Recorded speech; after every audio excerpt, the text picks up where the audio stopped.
सबसे पहले मैं अब तक की सबसे बड़ी खबर आपके सामने रखता हूं और ये बहुत बड़ी डेवलपमेंट है कि आज़ाद कश्मीर के लोगों ने या जॉइंट अवामी एक्शन कमेटी ने एक मरतबा फिर लॉन्ग मार्च का ऐलान कर दिया। ये लॉन्ग मार्च बड़ी देर से मौखर हो रहा था, बार बार इसको रोका गया, बंदे बीच में डाले गए। एस्टेब्लिशमेंट की जानिब से भी ओवरसीज़ पाकिस्तानियों का वफद आया, वो बैठ के मुज़ाकरात करते रहे। कमर साहब इसके अंदर शामिल हुए, पीपल्स पार्टी के लोग शामिल किए गए, दीगर पॉलिटिकल पार्टीज़ के लोगों को इन्वॉल्व किया गया। फजल रहमान साहब की इन्वॉल्वमेंट होती है।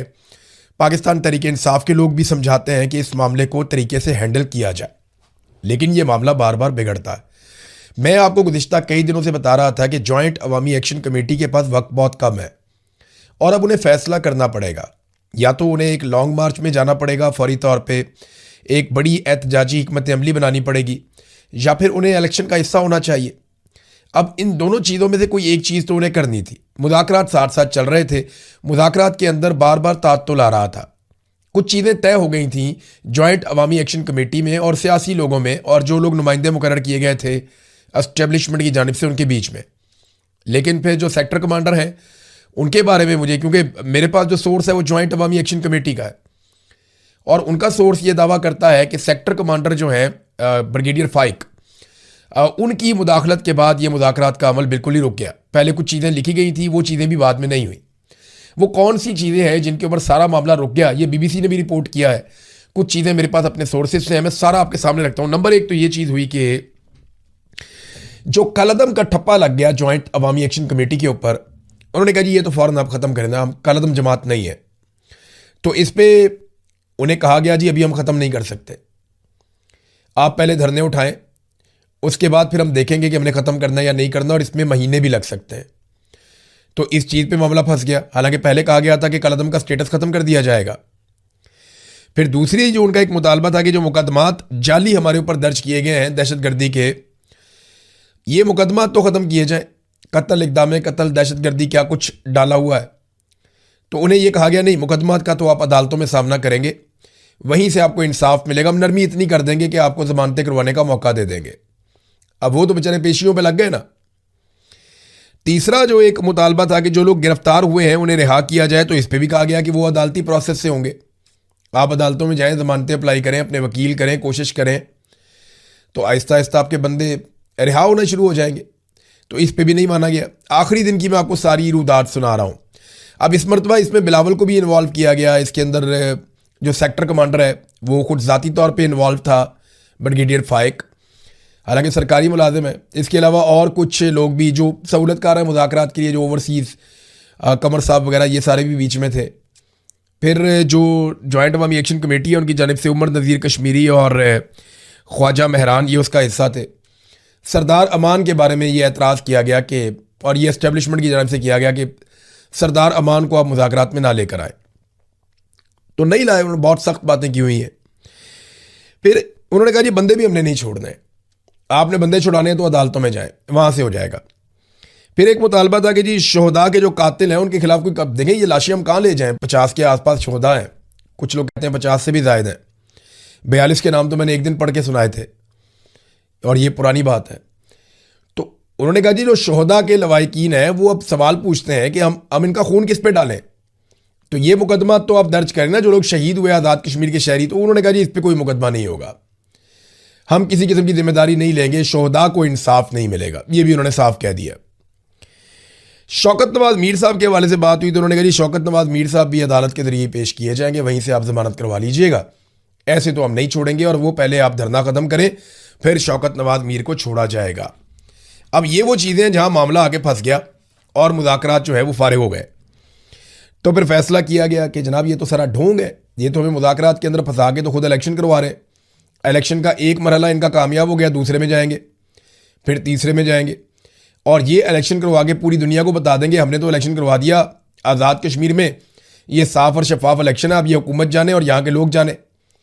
बिलावल बड़े आराम से ढीले मुँह के साथ, जैसे वो पहले माजी में भी बिलावल इसी तरह से बात कर देता है, जनाब हमारी तो हुकूमत ही नहीं है, हम क्या कर सकते हैं। हालांकि हर चीज़ में हिस्सेदार है, सारे बजट बिलावल ने खुद पास करवाए हैं बैठ के, हर चीज़ में सहूलतकारी की है एस्टेब्लिशमेंट की, और हुकूमत गिराने से लेके हुकूमत बनाने तक, और तब से लेके आज तक बिलावल जरदारी और आसिफ जरदारी ये हर जुर्म के अंदर साथी हैं मौजूदा सरकार के और एस्टेब्लिशमेंट के। लेकिन क्योंकि इन्हें 2/3 अक्सरियत नहीं मिलेगी तो बिलावल कहेगा जी अगर मुझे 2/3 अक्सरियत मिल जाती तो मैं जॉइंट अवामी एक्शन कमेटी के मुतालबात तस्लीम करने के काबिल होता, लिहाजा मुझे नहीं मिली तो मैं नहीं कर सकता। PMLN कहेगी हमें भी नहीं मिली, हम भी नहीं कर सकते। तो एक जॉइंट किस्म की मिला जुला के एक सरकार बना दी जाए वहां पे, ताकि ना होगा बांस और ना बजेगी बांसुरी। ये था इनका पूरा प्लान एक्सपोज हो गया।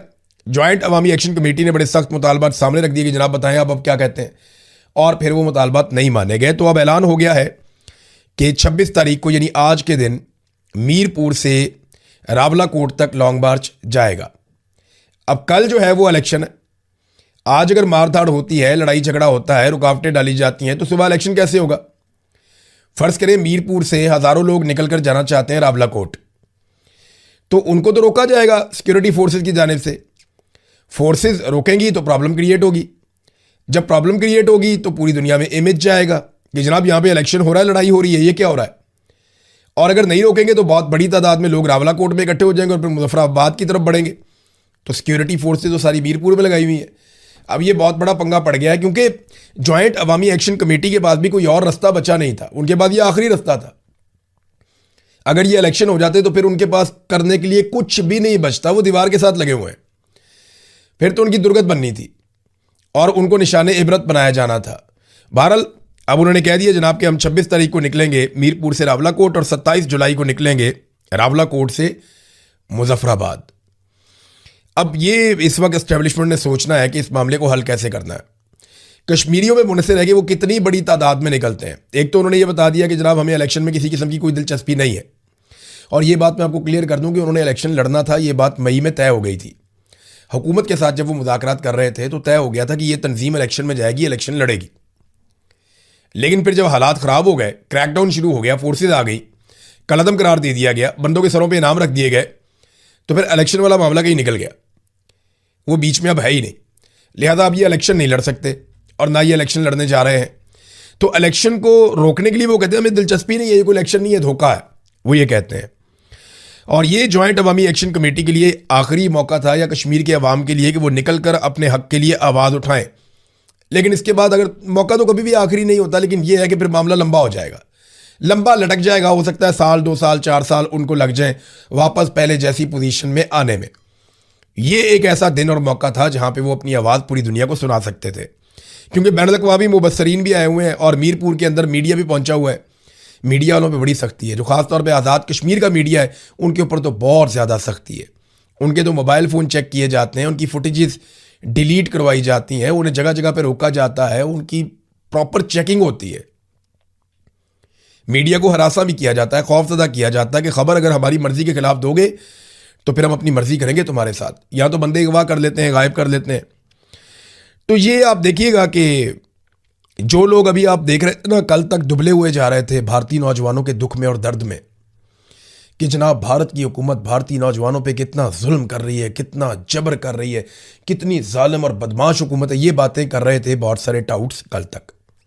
अब आप देखिएगा जब आज से आज़ाद कश्मीर के शहरियों को मारना शुरू करेगी सरकार, उन पे जुल्म और जबर के बाजार गर्म किए जाएंगे जो नॉर्मली किए जाते हैं, तो इन टाउटों की ज़बानें बंद हो जाएंगी। ना ये जुल्म और बर्बरियत के ऊपर बोलेंगे, ना ये उसको देखेंगे, बल्कि जो जुल्म होगा आज़ाद कश्मीर में ये उसको जवाब फराम करेंगे। जनाब ये बहुत ज़रूरी है, अगर ये जुल्म ना किया गया तो पता नहीं पाकिस्तान टूट जाएगा। ये ऐसे बेशर्म लोग हैं और आप ये बेशर्मियाँ आज के दिन से बड़े गौर से देख सकते हैं। बहुत सारे ऐसे लोग जो खबरें दे रहे थे ना, जेनजी का एहतजाज, भारत में ये हो गया, इंडियन हुकूमत ने ये कर दिया, वो कर दिया। अब जब नौजवान वहाँ पे जीत गए, जब वहाँ पे जमहूरियत जीत गई, जब नरेंद्र मोदी की सरकार ने गोली चलाने से इनकार कर दिया, जब उन्होंने चादर और चार दीवारी का तकद्दुस पामाल नहीं किया पाकिस्तान की तरह, जब उन्होंने ख़वातीन को अगवा नहीं किया पाकिस्तान की तरह, जब उन्होंने बहू बेटियों पे हाथ नहीं डाला पाकिस्तान की तरह, जैसे एहतजाज करने वाले पाकिस्तानियों पे बहू बेटियों पे हाथ डाला गया, जब उन्होंने बच्चों के ऊपर हाथ नहीं डाला पाकिस्तान की तरह, जब उन्होंने चादर और चार दीवारी का तकद्दुस पामाल नहीं किया, जबरी तौर पे गुमशुदगियां नहीं की जैसी पाकिस्तान के अंदर की गई एक पॉलिटिकल मूवमेंट को कुचलने के लिए बार बार, तो उन्होंने जब ये सब कुछ नहीं किया और उन्होंने नौजवानों को उनका हक दे दिया और वजीर से इस्तीफा ले लिया, तो पाकिस्तान में बहुत सारे चेहरे लटक गए, बहुत सारे मुंह लटके हुए हैं कि ये क्या हो गया, भारत में जमहूरियत जीत गई। भाई आप पाकिस्तान में भी जमहूरियत को जिता लें। अब पाकिस्तान के टाउटों की बड़ी अजीब ही सूरत हाल है। एक दिन पहले उन्हें ऑर्डर दिया गया था, जनाब भारत के खिलाफ गेम चुक के रखो। जैसे ही भारत का नौजवान जीता, उन्हें ऑर्डर दिया गया गेम नप दो। यानी अब मामला दबा दें, ऐसा ना हो कि पाकिस्तान के नौजवानों को भी शौक चढ़ जाए और यहां पे भी जेंसी निकल आए और निकल के वही धमाल पाकिस्तान में भी डाल दें जो भारत में डाल रहे थे। पाकिस्तानी नौजवान ज्यादा संजीदा है, पाकिस्तानी नौजवान ज्यादा अक्लमंद भी है, बहुत बाशऊर भी है, बहुत समझदार भी है। ऐसा नहीं है कि मैं भारतीय नौजवानों को बुरा कह रहा हूं, ऐसा नहीं है, क्योंकि पाकिस्तानी नौजवानों ने स्ट्रगल बहुत लंबी की है, मार बहुत ज्यादा खाई है, यहां पे हालात बहुत मुश्किल रहे उनके लिए। तो यहां पाकिस्तानी नौजवानों ने बड़ी रिजिलियंस हासिल की है गुज़िश्ता कई दहाइयों में, खासतौर पर गुज़िश्ता 4 सालों में जो उनके साथ हुआ। एक पूरी पॉलिटिकल पार्टी की, एक नौजवानों की पूरी पौध है जो तैयार हो गई है। तो ये अगर इंडिया की तरह पाकिस्तान की हुकूमत डील करे ना, वो गोली ना चलाएं, लोगों के ऊपर जबरी तौर पे गुमशुदगियां ना करें, उनके घर ना तोड़ें, उनकी गाड़ियां ना तोड़ें, तो आप देखें पाकिस्तान के अंदर जेनजी उससे भी बड़ा कारनामा करेगी जो भारत के अंदर वहां जेनजी ने किया है। तो अब मुंह लटका हुआ है बेचारे सहाफियों का। कल तक उन्हें कहा गया था गेम चुक के रखो, आज जैसे ही नौजवान वहां पर जीत गए, उन्हें कहा गेम नप दो। वजह यह है कि पाकिस्तान में भी अगर लोग निकल आए तो पाकिस्तान की एस्टेब्लिशमेंट को मुसीबत पड़ जाएगी।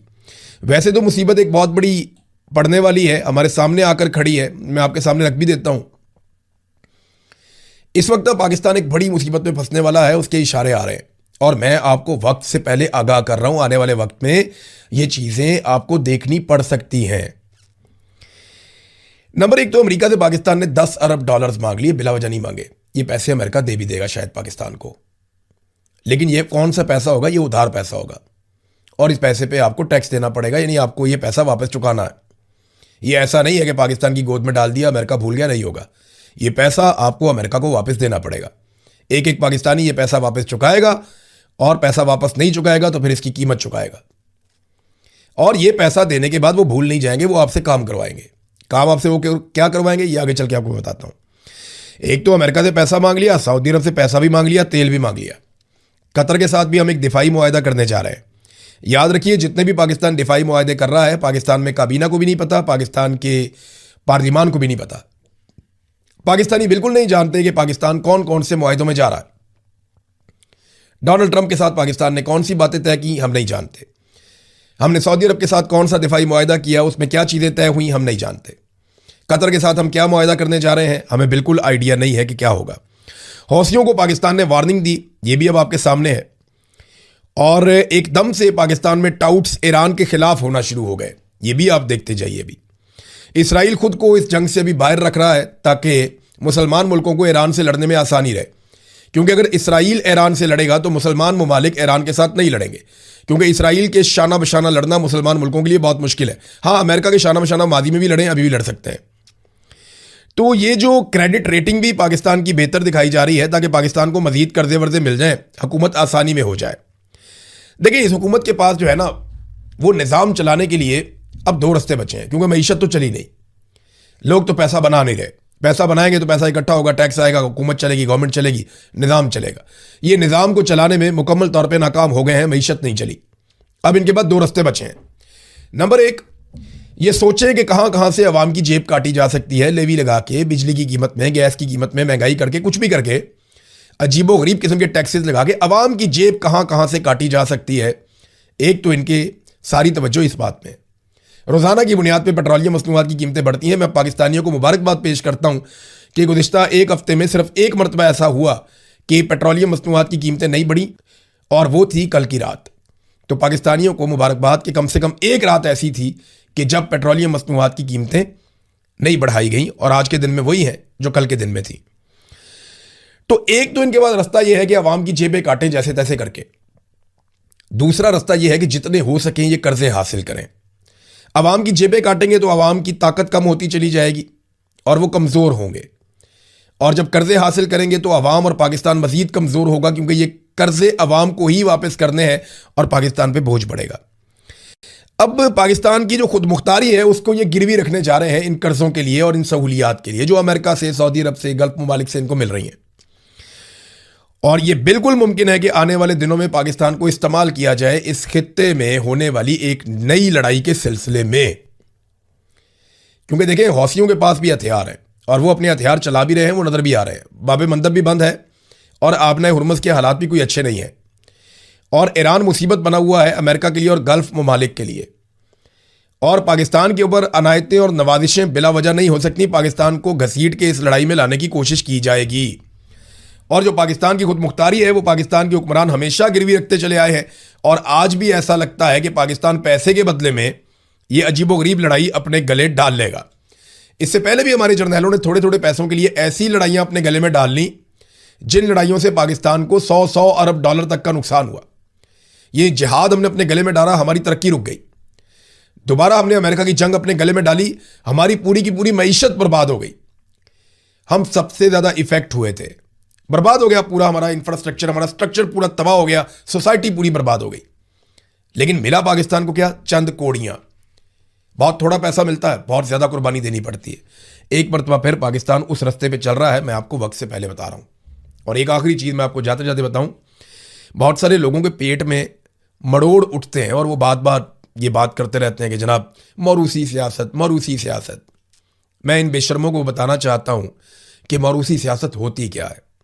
हमजा शहबाज ने वजीर आजम हाउस के फ्लोर नंबर 6 के ऊपर ये जियो न्यूज़ की खबर के मुताबिक अपना दफ्तर बना लिया और वहां पे वो पॉलिटिकल और इंतज़ामी मामलात को देखेगा। किसको कैसे फंड देने हैं, किसके साथ क्या करना है, किसका काम करवाना है, किस तरीके से काम करवाना है, किस कैपेसिटी में। भाई सिर्फ इस कैपेसिटी में कि वो शहबाज शरीफ का बेटा है तो वो वज़ीर आज़म हाउस के अंदर घुस के अपना दफ्तर बना लेगा और दफ्तर में बैठ के निज़ाम को कंट्रोल करेगा। ये फैमिली लिमिटेड है, ये ऐसे ही निज़ाम चलाते हैं।